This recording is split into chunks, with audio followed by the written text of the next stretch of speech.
بسم اللہ الرحمن الرحیم۔ السلام علیکم۔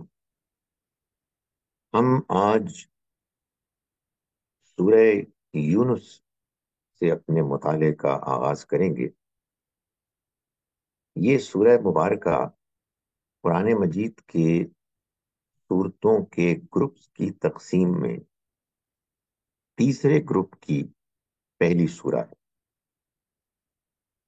تیسرا سورتوں کا گروپ 15 سورتوں پر مشتمل ہے۔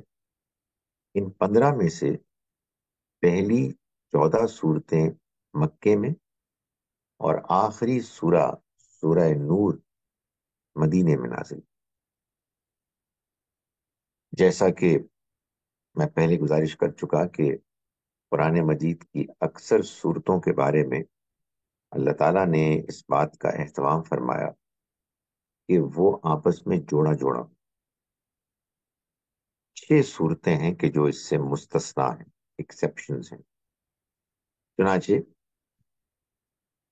اس گروپ کی 15 صورتوں میں سے پہلی 14 مکی صورتیں 7 جوڑوں پر مشتمل ہیں۔ صرف سورہ نور ہے کہ جو اس میں ایسی سورہ ہے کہ جو یونیک ہے، الگ سے آئی ہے اور اس کا کوئی جوڑا نہیں۔ اور اس کی وجہ یہ ہے کہ سورہ مبارکہ میں جو مضامین بیان ہوئے ہیں، سورہ نور میں اس کا یعنی عملی نفاذ ہے کہ جس کو بیان کر دیا گیا ہے، اور وہ گویا کہ اس پورے گروپ کا تتمہ ہے، اس کا نتیجہ ہے، اس کو اپنے کلائمیکس تک پہنچا دیا گیا۔ ان صورتوں کے گروپس میں جو مضامین بیان ہوئے ان میں سب سے نمایاں مضمون تو انذار ہے، یعنی قریش مکہ اور گرد و پیش میں رہنے والے لوگوں کو خبردار کیا گیا ہے، ان کو خطاب کیا گیا ہے۔ اصلاً یہ قریش ہی کو خطاب ہے، اگرچہ کہ ضمنی طور پر کہیں کہیں اہل کتاب کا بھی ذکر آ گیا، اور وہ اس وجہ سے آیا کہ اہل کتاب جس دور میں یہ صورتیں نازل ہوئیں وہ مکے کے مشرکین کی پشت پناہی میں سپورٹ میں آ گئے۔ دوسرا مضمون مسلمانوں کو خوشخبری کا ہے کہ انہیں بالآخر دنیا میں بھی اور آخرت میں بھی کامیابی حاصل ہوگی۔ دنیا کی کامیابی اس دین کے غلبے کی شکل میں سامنے آئے گی جس دین کو اللہ کی کتاب پیش کر رہی، کیونکہ مسلمان اہل ایمان اس پیغام کے ساتھ اتنے زیادہ وابستہ اٹیچ تھے کہ انہوں نے اپنی ساری زندگی اس کے لیے پیش کر دی تھی، تو ان کے لیے اس سے زیادہ بڑی خوشخبری ہو نہیں سکتی تھی۔ یہ پیغام کہ جس کو انہوں نے دل و جان سے مانا ہے، یہ پیغام غالب آ جائے گا۔ اسی ضمن میں ایک اور مضمون بھی ان صورتوں میں یعنی اس گروپ کی صورتوں میں نمایاں ہو کر سامنے آئے گا، اور وہ ہے اہل ایمان کا تزکیہ اور تطہیر۔ یہ اللہ نے طے کر لیا کہ جب وہ اہل ایمان کو غلبہ دے گا اس کے لیے شرط لازم یہ ہوگی کہ وہ اپنا تزکیہ کریں گے، اور اس کے نتیجے میں جب یہ پروسیس جاری رہے گا تو وہ لوگ کہ جو چھوٹے لوگ تھے، جو اس قابل نہیں تھے کہ وہ اللہ کے پیغام کے مستحق بنے اور اہل ایمان کے صفوں میں شامل ہوں، وہ چھانٹ دیے جائیں گے۔ گویا کہ اہل ایمان کی جماعت کی تطہیر ہو جائے گی۔ اب ہم ان صورتوں کے مطالعے کا آغاز کرتے ہیں. سب سے پہلی سورہ سورہ یونس ہے، جو سورہ نمبر 10 ہے. اس کے ساتھ اگلی سورہ سورہ ہود ہے، جو اس کی جوڑا سورہ ہے. تو آئیے ہم سورہ یونس کا آغاز کرتے ہیں. اعوذ باللہ من الشیطان الرجیم، بسم اللہ الرحمن الرحیم. الف لام را. یہ سورہ الف لام را ہے. میں یہ بات پہلے عرض کر چکا ہوں کہ سورتوں کے آغاز میں ان حروف کا آنا، کہ جن حروف کو ہم الگ الگ پڑھتے ہیں، ملا کر ایک لفظ نہیں بناتے، جن کو حروف مقطعات کہا گیا ہے، ان کا سورہ کے آغاز میں آنا اس بات کا بیان ہے کہ یہ ان سورتوں کے نام ہیں کہ جن کے آغاز میں یہ آتے ہیں. چنانچہ میں نے اس کا ترجمہ یہ کیا کہ یہ سورہ الف لام را ہے. سورہ یونس تو بعد میں لوگوں نے نام رکھ لیا، کیونکہ اس میں حضرت یونس علیہ السلام کا ذکر آیا تھا. تو حروف مقطعات کے معنی ہوتے ہیں. وہ کیا معنی ہیں، یہ تحقیق طلب مسئلہ ہے جس پر ریسرچ ہونی چاہیے. لیکن محض یہ بات کہہ کے کہ چونکہ ان کے معنی ہمیں نہیں آتے ہیں، اس وجہ سے یہاں یہ علامت ہے اس بات کی کہ قرآن مجید کو بغیر سمجھے بھی پڑھا جا سکتا ہے. نہیں، حقیقت یہ ہے کہ بات بالکل الٹ ہے.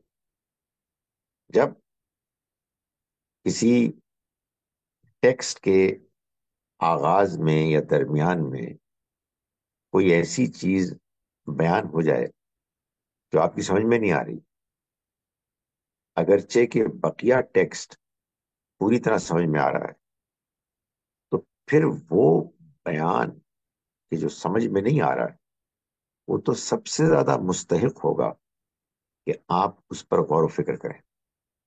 چنانچہ جب ہم حروف مقطعات کو پڑھیں گے، جب بھی پڑھیں گے، تو ہم سوچیں گے بھی اور اللہ سے دعا بھی کریں گے، گزارش کریں گے کہ آپ خدایا ان کا مطلب سمجھا دیں. الف لام را، یہ سورہ الف لام را ہے.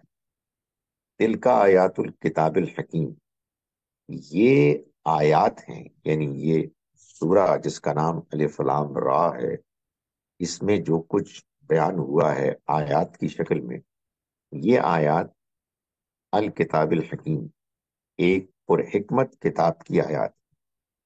حکمت، دانائی، وزڈم، وہ چیزیں کہ جو ذرا چھپی ہوئی ہوتی ہیں، لیکن جب ان کو نکال کر بیان کیا جاتا ہے، سمجھایا جاتا ہے، تو انسان مطمئن ہو جاتا ہے، اس کو ایک تسلی تسکین حاصل ہو جاتی.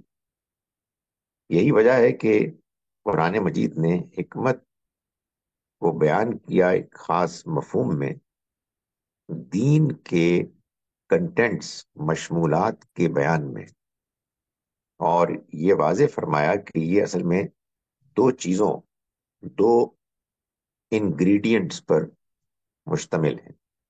ایک اخلاقیات جو انسان کے اندر ہے، ظاہر چھپی ہوئی ہے، لیکن اس کو انسان محسوس کرتا ہے، اس کو باہر نکال کر اختیار کرنا مقصود ہوتا ہے.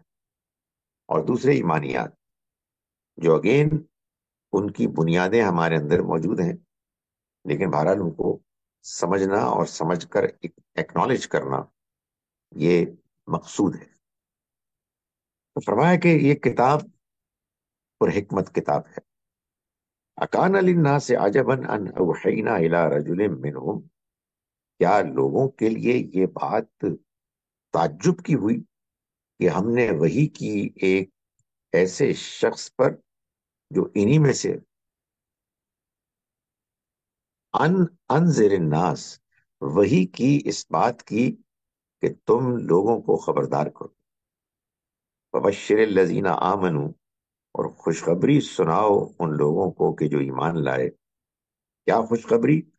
ان لہم قدم صدق عند ربہم، کہ ان کے لیے ان کے رب کے پاس بڑا مقام ہے، قدم صدق، بڑا مرتبہ.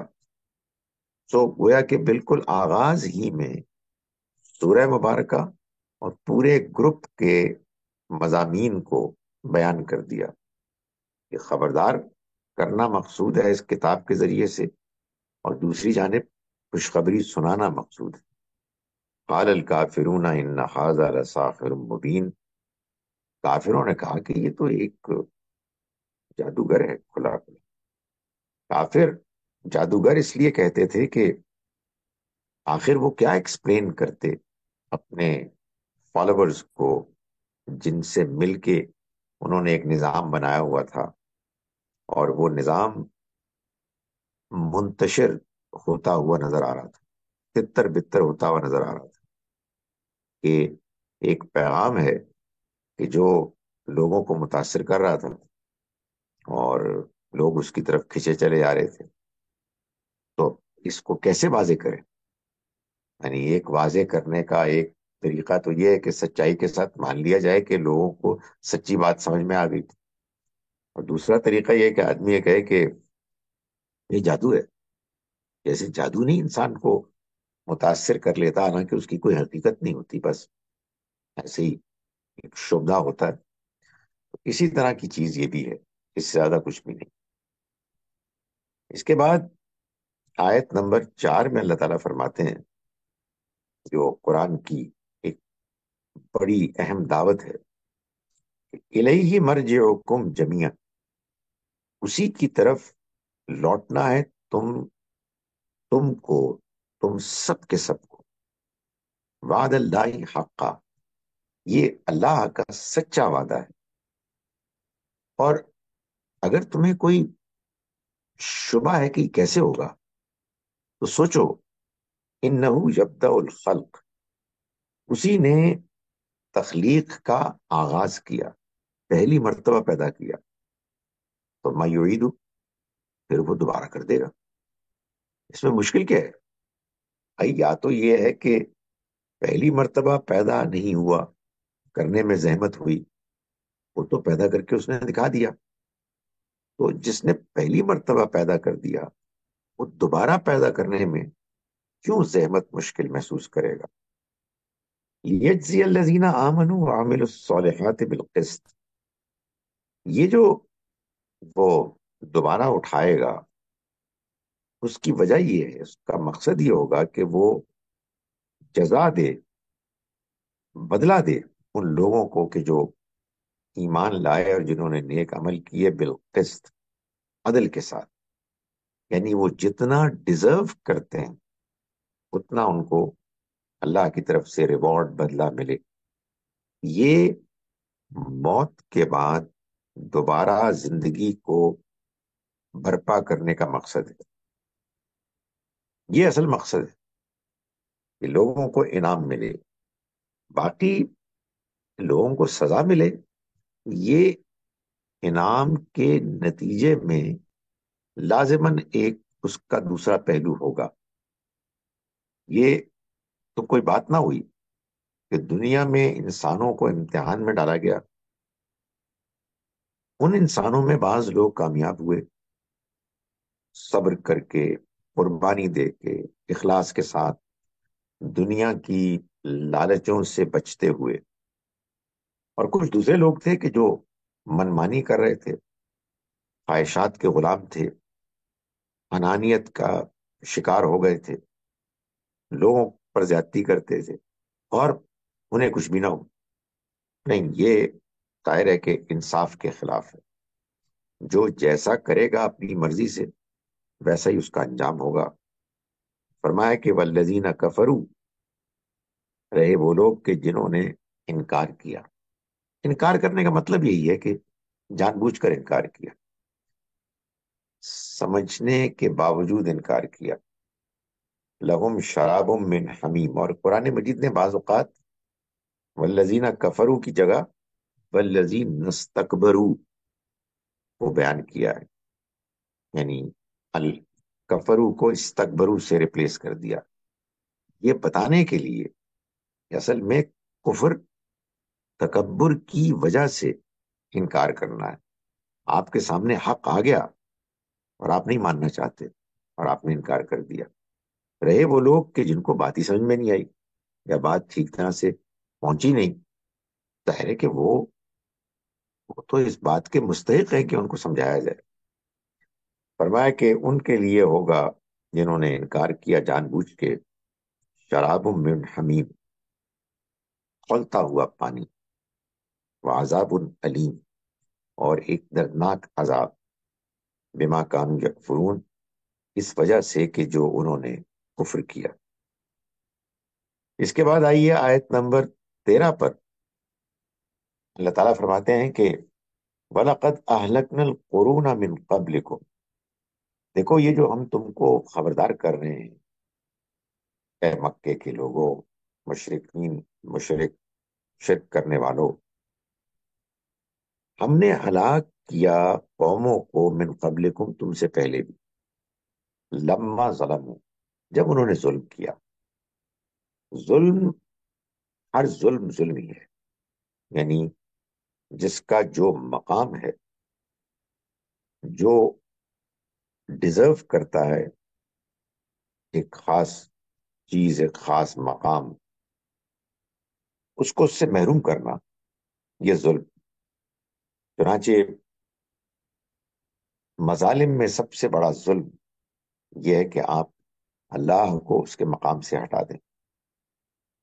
چنانچہ قرآن نے کہا کہ ان الشرک لظلم عظیم، شرک سب سے بڑا ظلم ہے. تو فرمایا کہ ہم نے ہلاک کر دیا قوموں کو، بستیوں کو تم سے پہلے جب کہ انہوں نے ظلم کیا. وجاءتہم رسلہم بالبینات، اور آ گئے ان کے پاس ان کے رسول واضح نشانیوں کے ساتھ. وہی بات جو میں نے گزارش کی کہ انہوں نے ظلم کیا، ان کو بات ایسے سمجھائی گئی رسولوں کے ذریعے سے کہ ان کے سامنے بات واضح ہو گئی. وما کانوا لیؤمنوا، مگر وہ نہ تھے کہ ایمان لاتے.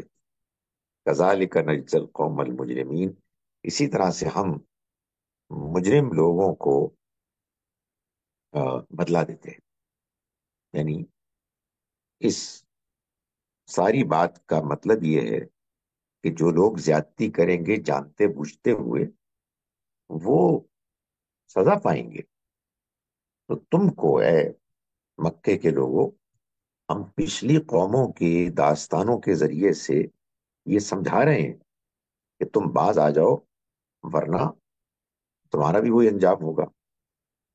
ثم جعلناکم خلائف فی الارض، ان کو تباہ کرنے کے بعد، عذاب سے دوچار کرنے کے بعد، ہم نے تم کو بنایا ہے خلائف فی الارض، اس دنیا میں، زمین میں جانشین. چلے گئے، اب تمہاری باری آئی ہے. کیوں تمہیں بنایا ہے؟ من بعدہم، ان کے بعد، لننظر کیف تعملون، تاکہ ہم دیکھیں کہ تم کیسا عمل کرتے ہو. سو تمہارے اعمال کو دیکھنے کے لیے، تمہاری کارکردگی، پرفارمنس کو دیکھنے کے لیے اب تمہیں سٹیج پہ لایا گیا ہے پچھلی قوموں کو ہٹا دینے کے بعد. اس کے بعد دیکھیے آیت نمبر 15 میں اللہ تعالیٰ فرماتے ہیں کہ وَإِذَا تُتْلَى عَلَيْهِمْ آيَاتُنَا بَيِّنَاتٍ، جب ان کے سامنے ہماری آیات، واضح آیات پیش کی جاتی ہیں، قَالَ الَّذِينَ لَا يَرْجُونَ لِقَاءَنَا، تو وہ لوگ کہ جو ہم سے ملاقات کی امید نہیں رکھتے، انکار کر رہے ہیں کہ موت کے بعد کوئی زندگی ہوگی، وہ کہتے ہیں کہ ایتی بقرآن غیر ھذا او بدلہ، یا تو آپ اس قرآن کے علاوہ کوئی اور قرآن لے کے آئیں یا اس کو بدلیں، تب ہم آپ کی بات مانیں گے. یہ قرآن نہیں ہمیں قابل قبول، یہ تو ہمارے خداؤں کو کہتا ہے کہ بیکار ہیں. تو یہ قرآن آپ بدل کے لائیں، یہ قرآن ہمارے لیے قابل قبول نہیں. قل ما یکون لی ان ابدلہ من تلقاء نفسی، آپ ان سے کہیے کہ یہ میرے بس کی بات نہیں ہے کہ میں اس کو بدل دوں اپنے نفس کی خواہش کے مطابق، میں اس میں کوئی ترمیم کر دوں. ان اتبع الا ما یوحى الیہ، میں تو خود پیروی کرنے والا ہوں اس کی کہ جو مجھ پر وحی کی گئی. انی اخاف ان عصیت ربی عذاب یوم عظیم، مجھے تو ڈر ہے، اس کا اندیشہ ہے کہ اگر میں نے نافرمانی کی اپنے رب کی تو ایک بڑے دن کے عذاب سے دوچار ہو جاؤں گا. پھر فرمایا کہ قل، آپ کہہ دیجئے، لو شاء اللہ، اگر اللہ چاہتا، ما تلوتہ، تو میں یہ پڑھ کر تم کو نہ سناتا. ما تلوتہ علیکم ولا ادراکم بھی، اور نہ میں تم کو اس سے باخبر کرتا. اگر اللہ کی مرضی ہوتی تو میں نہ کرتا. فقد لبثت فیکم عمرا من قبلی، تو میں تمہارے درمیان اس سے پہلے ایک عمر گزار چکا ہوں. افلا تعقلون، تو کیا تم عقل سے کام نہیں لیتے، سمجھتے نہیں؟ تم نے مجھے دیکھا نہیں ہے، میرے اندر کبھی یہ رجحان پیدا ہی نہیں ہوا پچھلے 40 برسوں میں کہ میں کسی کو دھوکہ دوں، میں کچھ خود نمائی کروں، میں اپنے آپ کو بڑا بنانے کی کوشش کروں. اگر یہ کوئی ٹینڈنسی میرے اندر ہوتی تو تم آج یہ کہنے والے ہوتے کہ بھائی یہ تو قابل اعتبار نہیں ہے. تم نے خود میرے بارے میں یہ کہا کہ میں الصادق الامین ہوں.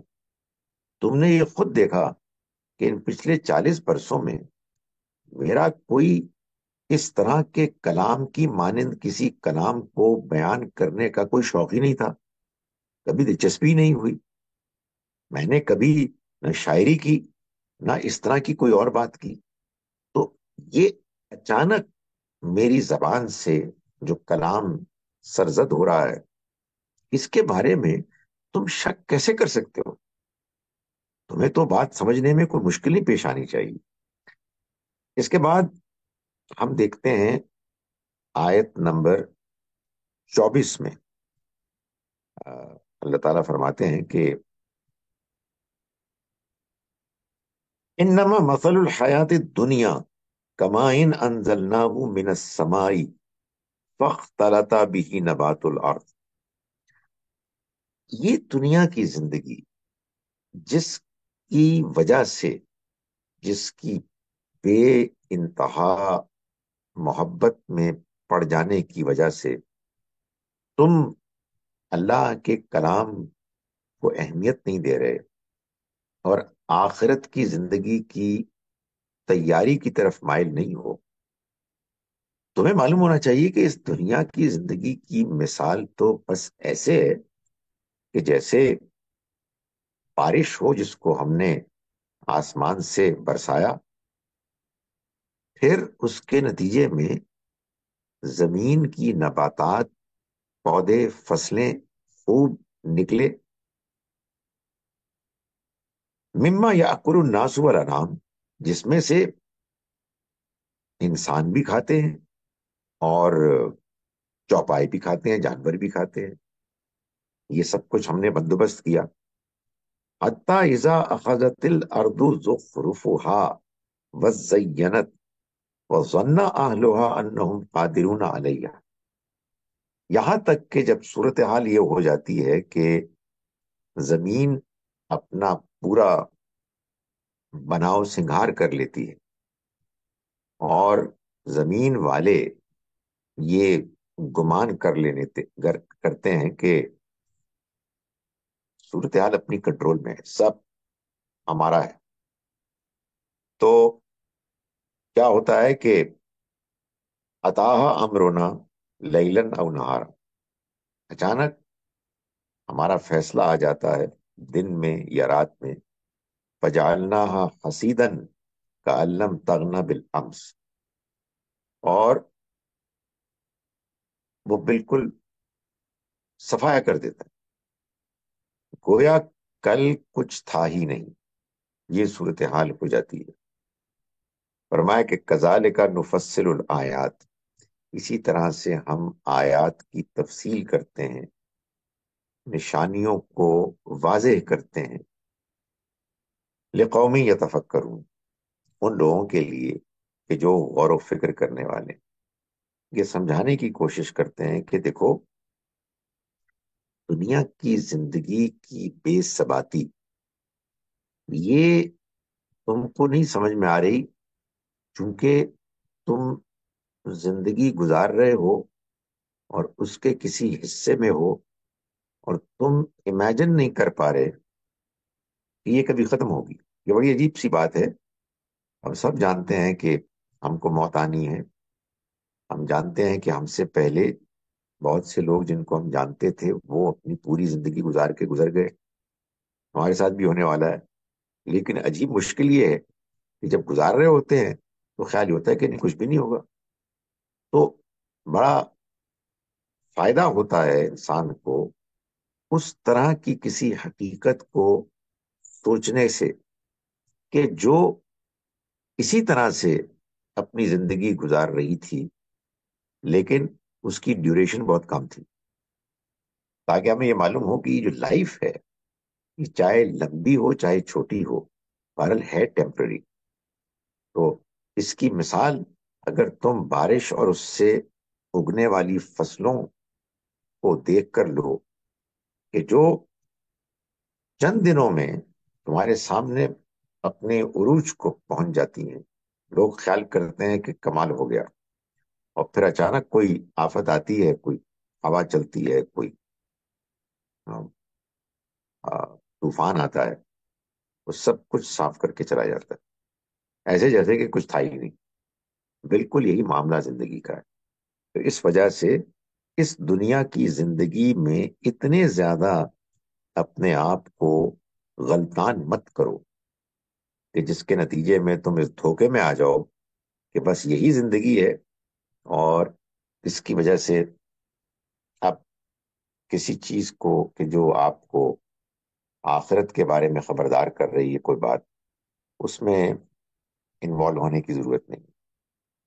یہ دھوکا ہے جس میں انسان مبتلا ہو جاتا ہے، اور پھر اس دعوت کو ٹھکرا دیتا ہے جو دعوت آخرت کی تیاری کے لیے انسانوں کے سامنے پیش کی جاتی ہے۔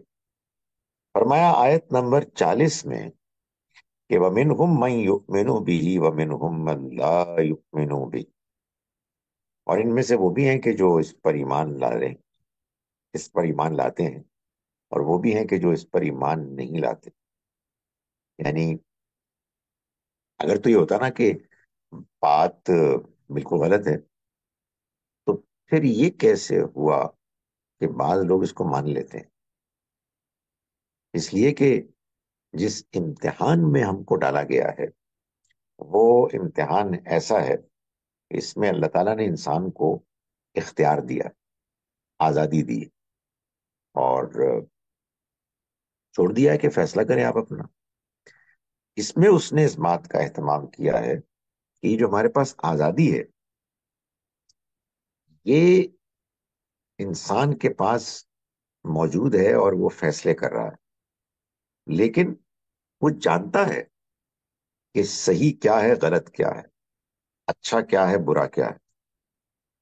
کچھ لوگ اپنی اس آزادی کا استعمال ایسے کرتے ہیں کہ وہ اچھائی کو پسند کرتے ہیں، اس کو اختیار کرتے ہیں، حالانکہ اس میں مشکلات آتی ہیں، اور برائی کو نظر انداز کرتے ہیں، اس کا مقابلہ کرتے ہیں، حالانکہ برائی اٹریکٹیو بھی ہوتی ہے اور اس کو نظر انداز کرنا انسان کے لیے مشکل بھی ہو جاتا ہے۔ تو اللہ تعالیٰ نے انسان کو جو یہ اختیار دیا ہے، اس کی وجہ سے کچھ لوگ اپنے اختیار کو ایک طریقے سے استعمال کرتے ہیں، کچھ لوگ دوسرے طریقے سے کرتے ہیں۔ قرآن یہ بتاتا ہے کہ جو لوگ اپنے اختیار کو صحیح استعمال کرتے ہیں وہی ایمان لاتے ہیں، جو زندگی میں اخلاقیات کے بارے میں صحیح فیصلہ کرتے ہیں وہی اللہ کے پیغام کے بارے میں بھی صحیح فیصلہ کرتے ہیں، اس لیے کہ اللہ کا پیغام انسان کے اندر کی فطرت کو اپیل کرتا ہے، اس کے مطابق ہے۔ جس کی فطرت موجود ہے، انٹیکٹ ہے، نکھری ہوئی ہے، وہ اللہ کے کلام کی طرف لپکے گا، اور جس کی فطرت بگڑ گئی ہے، جس نے اپنی فطرت کو خراب کر دیا ہے، وہ اللہ کے کلام سے محروم ہو جائے گا۔ تو تم یہ دیکھتے ہو کہ تم میں سے بعض ہیں جو ایمان لائے ہیں، بعض نہیں لائے ہیں۔ اور آگے اس کو واضح کر دیا جو میں نے گزارش کی، وَرَبُّكَ أَعْلَمُ بِالْمُفْسِدِينَ، تمہارا رب فساد مچانے والوں سے خوب واقف ہے، اس لیے وہ ایمان لا ہی نہیں سکتے۔ بس اس میں ایک چیز اور آپ ایڈ کر لیں، یہ سارا جو بیان ہے یہ اصل میں ہے ڈائریکٹلی ریلیونٹ اللہ کے پیغمبروں کے زمانے سے، اس لیے کہ اللہ کے پیغمبر جب موجود ہوتے ہیں تو اللہ کا پیغام اتنے واضح طریقے سے پیش کر دیا جاتا ہے کہ پھر کھرے اور کھوٹے الگ الگ ہو جاتے ہیں۔ بعد کے زمانے میں پیغام کے سمجھنے میں اور پیش کرنے میں ایسی غلطیاں اور بلنڈرز ہو جاتے ہیں کہ جس کے بعد پیغام کی سچائی واضح نہیں رہتی۔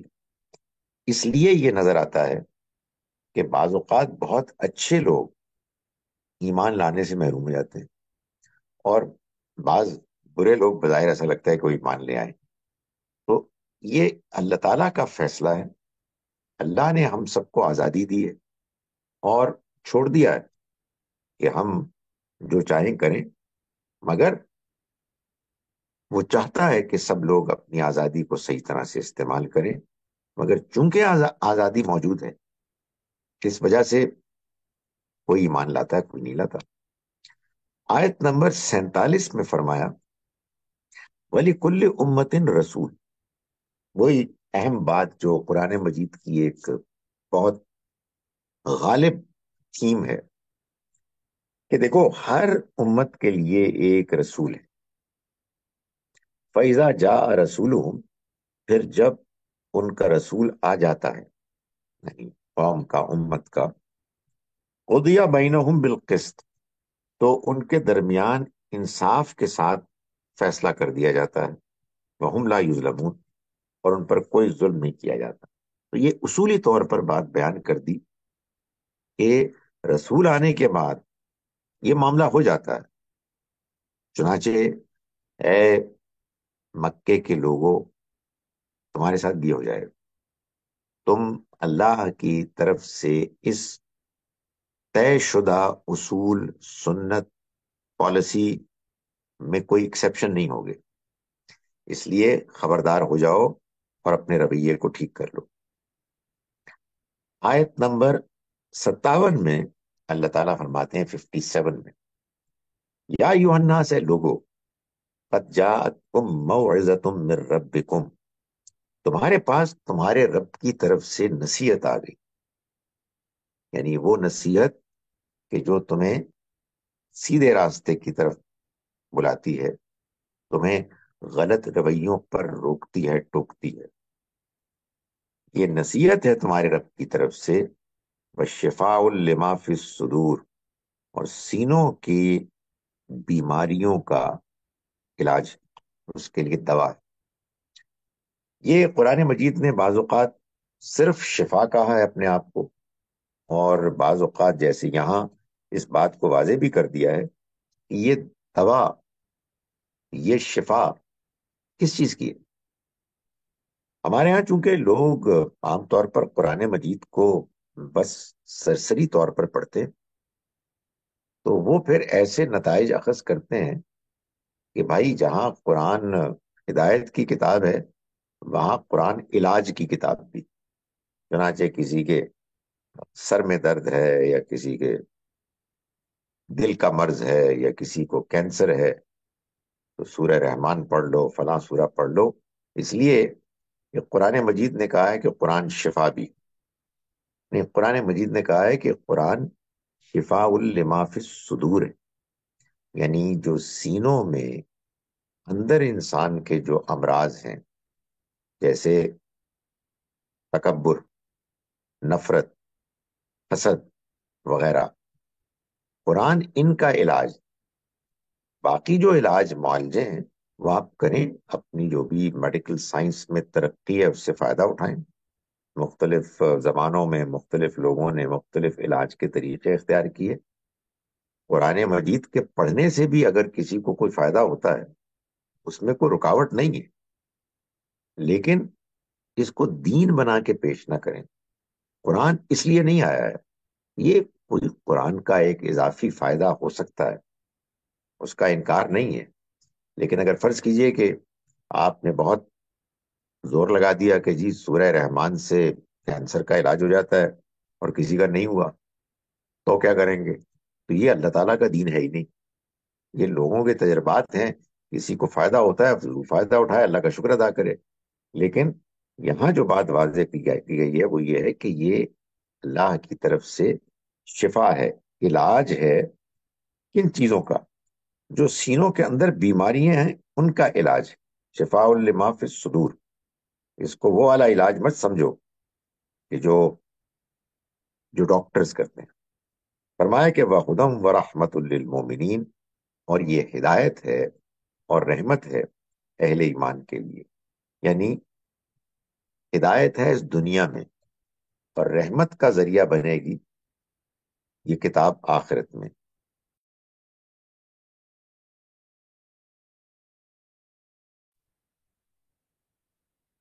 کا یہ کرشمہ ہے، فَلْيَفْرَحُوا، تو انہیں چاہیے کہ وہ خوش ہوں، ہوا خیر مما یجمعون، یہ اس سے کہیں بہتر ہے کہ جو یہ جمع کر رہے ہیں، یعنی جو مال و دولت یہ جمع کر رہے ہیں، جس کے جمع کرنے کے میں جو مگن ہے، دلچسپی ہے، اس کی وجہ سے وہ قرآن کی اس دعوت کو اگنور کر رہے ہیں کہ جو دعوت ان کو آخرت کی کامیابی کی تیاری کے لیے متوجہ کر رہی۔ اس کے بعد آئیے جناب آگے چلتے ہیں ہم آیت نمبر 71 سے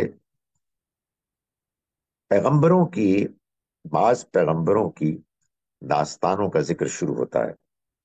فرمایا کہ وَاتْلُ عَلَيْهِمْ نَبَأَ نوح، آپ ان کو نوح کی سرگزشت پڑھ کر سنائیں۔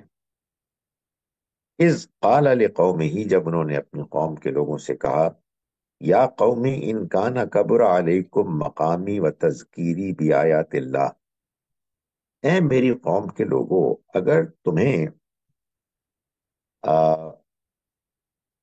مشکل لگ رہا ہے، تمہیں تکلیف پہنچا رہا ہے میرا تم کو نصیحت کرنا، اللہ کی آیات کے ذریعے سے یاد دہانی کرانا، کھڑے ہو کر تمہارے سامنے اس کو پیش کرنا، فعلی اللہ توکلت، تو میرا بھروسہ اللہ پر ہے، میں نے اللہ پہ بھروسہ کیا۔ فاجمعوا امرکم وشرکاکم، تو تم ایسا کرو کہ تم اپنی رائے اور اپنے جو شریک ہیں جن کو تم اللہ کے ساتھ کرتے ہو ان کو بھی ملا لو، پھر ثم لا یکن امرکم علیکم غمۃ، اور تمہارے فیصلے میں تمہیں کوئی تذبذب نہیں ہونا چاہیے۔ ثم اقضوا الیہ، پھر تم کرو جو میرے ساتھ کرنا چاہتے ہو، کر گزرو، ولا تنظرون، اور تم مجھے مہلت نہ دو، مطلب یہ جو کرنا ہے کر لو، مجھے تو اپنے رب کا پیغام پیش کرنا ہے، یہ میری ذمہ داری ہے، مجھے جو بات میرے رب نے سونپی ہے، جو ذمہ داری مجھے اس کو ادا کرنا ہے۔ فَإِن تَوَلَّيْتُمْ، پھر اگر تم نے منہ موڑا، فَمَا سَأَلْتُكُم مِّنْ أَجْرٍ، تو میں تم سے کسی اجر کا سوال تو کر نہیں رہا ہوں۔ ان اجریہ الا علی اللہ، میرا اجر تو سارا اللہ کے ذمہ ہے، اسی کی طرف ہے۔ وَأُمِرْتُ، اور مجھے حکم ملا ہے ان اکونا من المسلمین، کہ میں فرما برداروں میں سے ہوں، میں اپنے آپ کو ٹھیک رکھوں، اپنے آپ کو اللہ کی مرضی کے مطابق ڈھالوں، اور تمہیں اللہ کا پیغام پیش کروں۔ اس سے زیادہ میری نہ کوئی ذمہ داری ہے اور نہ ہی کوئی دلچسپی ہے۔ فکذبوہ، تو انہوں نے ان کو جھٹلا دیا، یعنی ان کی قوم نے نوح علیہ السلام کو جھٹلایا۔ فنجیناہ ومن معہ فی الفلک، تو ہم نے نجات دی اس کو اور وہ کہ جو ان کے ساتھ تھے، یعنی ان پر ایمان لانے والے، ان کو نجات دی کشتی میں۔ وجعلناہم خلائف، اور ہم نے ان کو جانشین بنایا، یعنی ان میں جو لوگ تھے ان کو بعد میں آنے والوں کے لیے ایک ذریعہ بنایا۔ وَأَغْرَقْنَا الَّذِينَ كَذَّبُوا بِآيَاتِنَا، اور ہم نے جنہوں نے ہماری آیات کا انکار کیا، اس کو چھٹلایا، ہم نے ان کو غرق کر دیا۔ فانظر، تو دیکھو، کیف کان عاقبۃ المنذرین، ان لوگوں کا انجام کیسا ہوا جو خبردار کیے گئے۔ اس کے بعد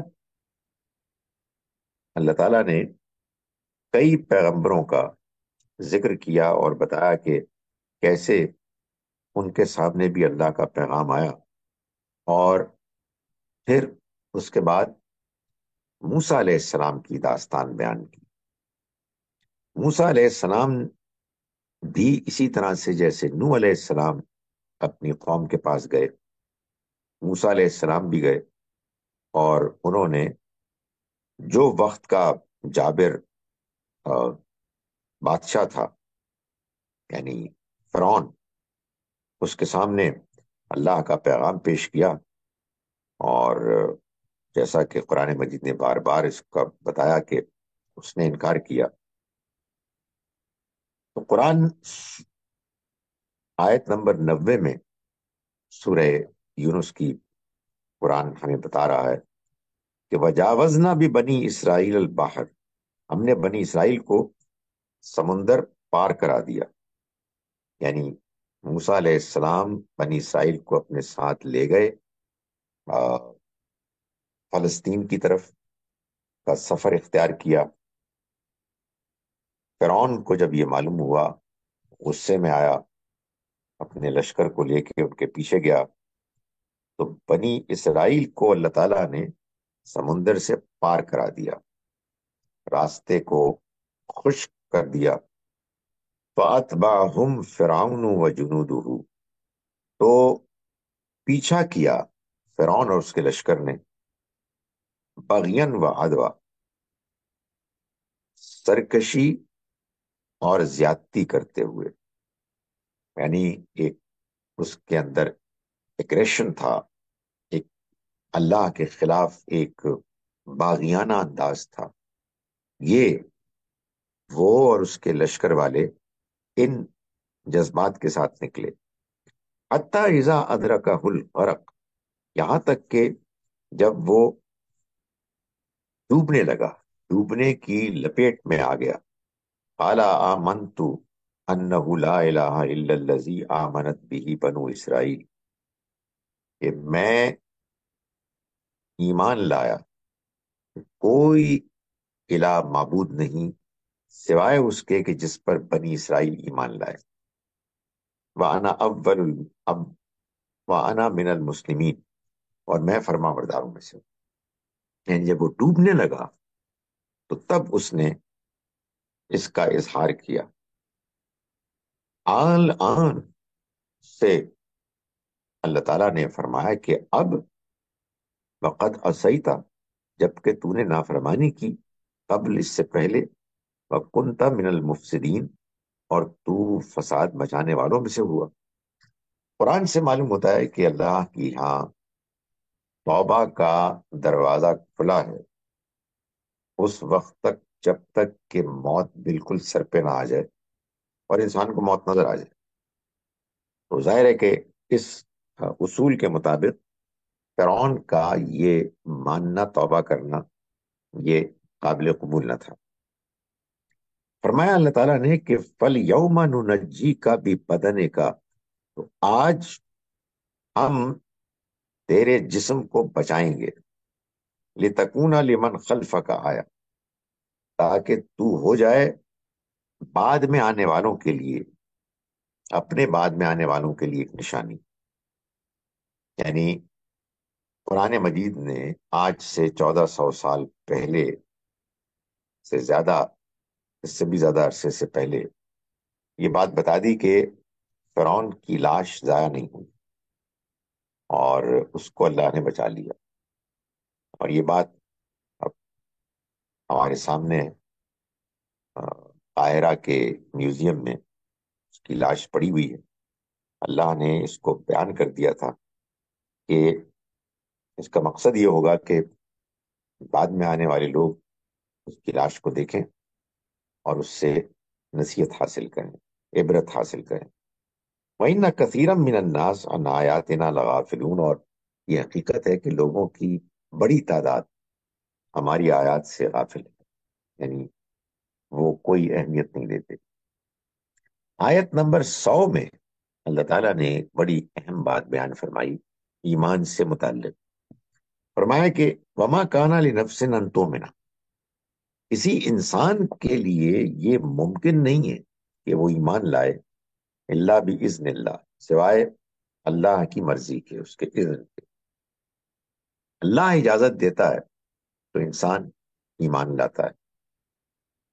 اور اللہ تعالیٰ کس بنیاد پر فیصلہ کرتے ہیں؟ وَيَجْعَلُ الرِّجْسَ عَلَى الَّذِينَ لَا يَعْقِلُونَ، اور وہ گندگی لاد دیتا ہے، پھیلا دیتا ہے ان لوگوں کے آگے جو عقل سے کام نہیں لیتے۔ تو کہنے کا مقصد یہ ہے کہ آپ عقل سے کام لیں گے تو آپ گندگی سے، یعنی بد اخلاقی کی گندگی سے بچیں گے، اور جب اس آپ بد اخلاقی کی گندگی سے بچیں گے تو آپ ایمان لائیں گے، اس لیے کہ جیسا کہ میں نے پہلے عرض کیا، اللہ کا پیغام، اس کا کلام انسان کی فطرت کو اپیل کرتا ہے، وہ فطرت کے جو زندہ ہے، جو پاکیزہ ہے۔ تو یہ عقل کے استعمال سے انسان اپنی زندگی کو بد اخلاقی سے بچاتا ہے، اور یوں وہ ایمان کا مستحق بنتا ہے۔ اس لیے دین اور ایمان کی بنیاد عقل کے صحیح استعمال پر۔ اس کے بعد آئے سورہ مبارکہ کے اختتام پر، آیت نمبر 108 میں اللہ تعالیٰ فرماتے ہیں قل، آپ کہہ دیجئے، یا ایھا الناس، اے لوگو، قد جاءکم الحق، تمہارے پاس حق آ گیا، من ربکم، تمہارے رب کی طرف سے، فمن اہتدی، تو جس کسی نے ہدایت پائی، فإنما یہتدی لنفسہ، تو اس نے تو ہدایت پائی اپنے ہی فائدے کے لیے،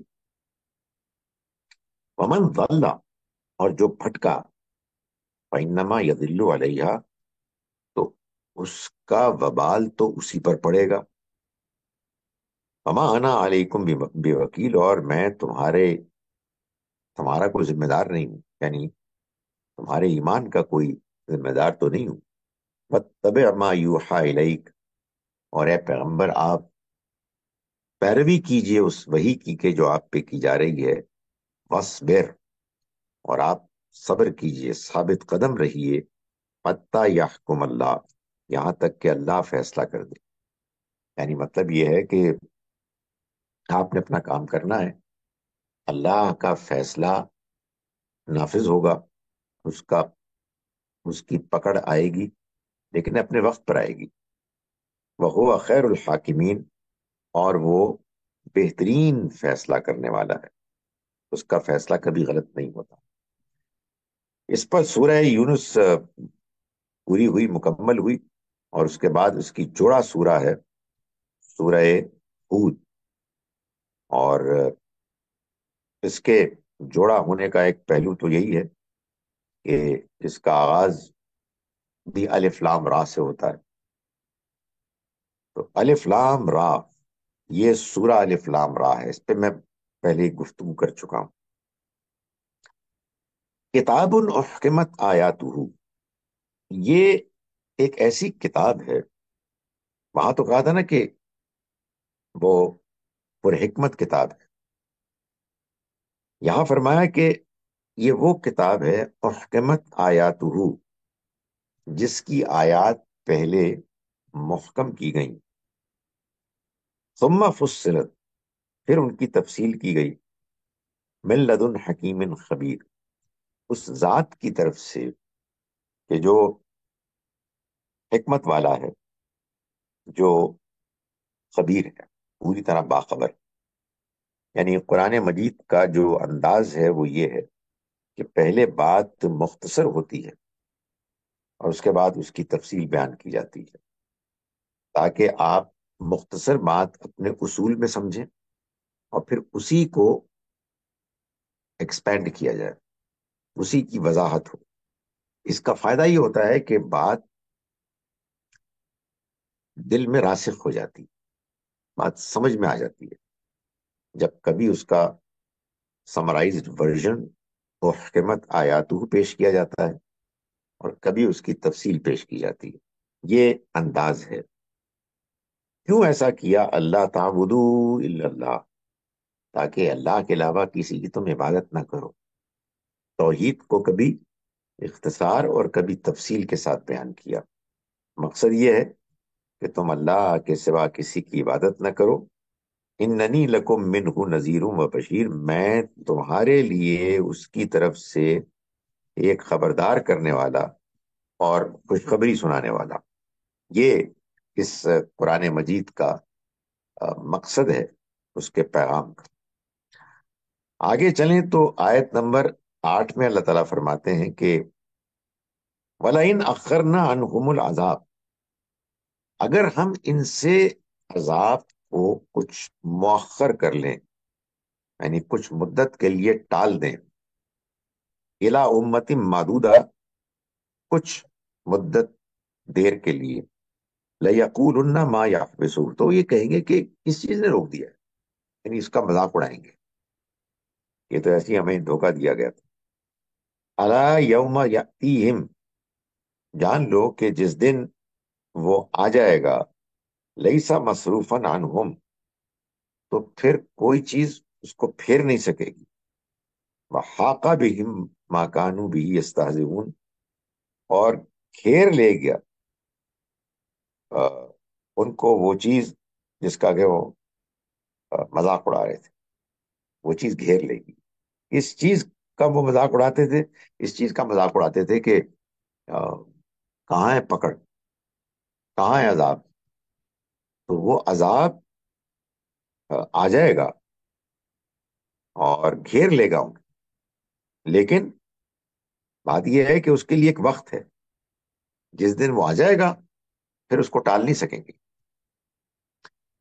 اس کے بعد آگے ہم چلتے ہیں اور آیت نمبر 17 میں اللہ تعالیٰ فرما رہے ہیں کہ افمن کان علی بینۃ من ربہ، تو بھلا یہ بتاؤ کہ وہ کہ جو اپنے رب کی طرف سے ایک واضح روشن جگہ پر کھڑا ہے،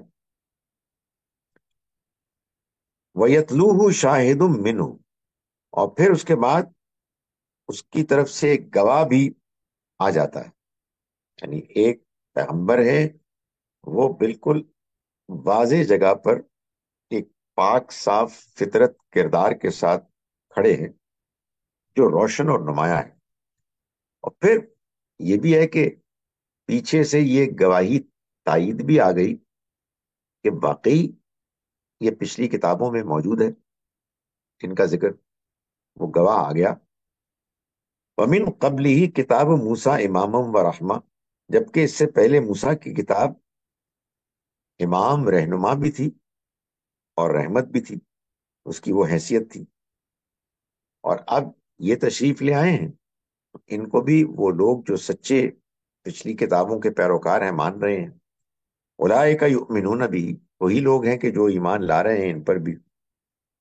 وَمَن یکفر بھی، اور جس نے اس کا انکار کیا، من الاحزاب، گروہوں میں سے، یعنی یہ جو اہل کتاب ہیں، فالنار موعدو، تو ان کے لیے جہنم کا وعدہ ہے، فلا تکو فی مریۃ منہ، تو آپ اس کے بارے میں شک میں مبتلا نہ ہو، انہ الحق من ربک، بے شک یہ حق ہے آپ کے رب کی طرف سے، ولکن اکثر الناس لا یؤمنون، مگر اکثر لوگ ایمان نہیں لاتے۔ سو آپ اپنا کام کریں، لوگوں کو اللہ کا پیغام پیش کریں، باقی اس کی سچائی کے بارے میں اللہ کے ہاں پورا اہتمام موجود ہے، اور جو لوگ ماننے کے لیے تیار ہوں گے ان کو ماننے کی توفیق ملے گی۔ اس کے بعد آئیں جناب آیت نمبر 25، جس میں اللہ تعالیٰ فرماتے ہیں وَلَقَدْ أَرْسَلْنَا نُوحًا إِلَىٰ قَوْمِهِ إِنِّي لَكُمْ نَذِيرٌ مُّبِينٌ، فرمایا کہ ہم نے بھیجا نوح کو ان کی قوم کی طرف، اور انہوں نے اپنی قوم کے لوگوں سے کہا کہ میں تمہاری طرف ایک کھلا ہوا خبردار کرنے والا آیا ہوں، اور پیغام یہ لے کے آیا ہوں اللہ تعبدوا الا اللہ، کہ تم عبادت نہیں کرو گے کسی کی سوائے اللہ کے، انی اخاف علیکم عذاب یوم علیم، میں تمہارے بارے میں ایک دردناک دن کے عذاب کا اندیشہ رکھتا ہوں، یعنی اس دن کا کہ جس دن ایک دردناک عذاب تم پر اللہ کی طرف سے آئے گا۔ فقال الملأ الذین کفروا من قومہ، تو کہا ان لوگوں نے جنہوں نے انکار کیا ان کی قوم میں سے، انہوں نے کہا کہ ما نراک الا بشرا مثلنا، ہم نہیں دیکھتے تمہیں مگر ایک انسان اپنی ہی طرح کا، وما نراک اتبعک الا الذین هم اراذلنا بادی الرأی، اور ہم تمہاری پیروی کرنے والوں کو میں انہی کو پاتے ہیں جو ہمارے اندر کے ذلیل لوگ ہیں، بے سمجھے بوجھے مان رہے ہیں، وما نرا لکم علینا من فضل، اور ہم تم کو اپنے اوپر کوئی فضل، امتیاز، سپیریورٹی والا تو دیکھ نہیں رہے ہیں، تو بل نظنکم کاذبین، نہیں بلکہ ہم تو تمہیں جھوٹا سمجھتے ہیں، تم جھوٹ بولنے والے لوگوں میں سے۔ آج کا سبق اسی پر ہم ختم کرتے ہیں انشاءاللہ۔ کل ہم اس کو سورہ ہود کا جو بقیہ حصہ ہے اس کو پڑھیں گے، اور آگے پھر جو صورتیں آ رہی ہیں ان کو پڑھنے کا اہتمام کریں گے۔ اللہ تعالیٰ ہمیں قرآن مجید سے ہدایت پانے اور اس پر عمل کرنے کی توفیق دے۔ السلام علیکم ورحمۃ اللہ وبرکاتہ۔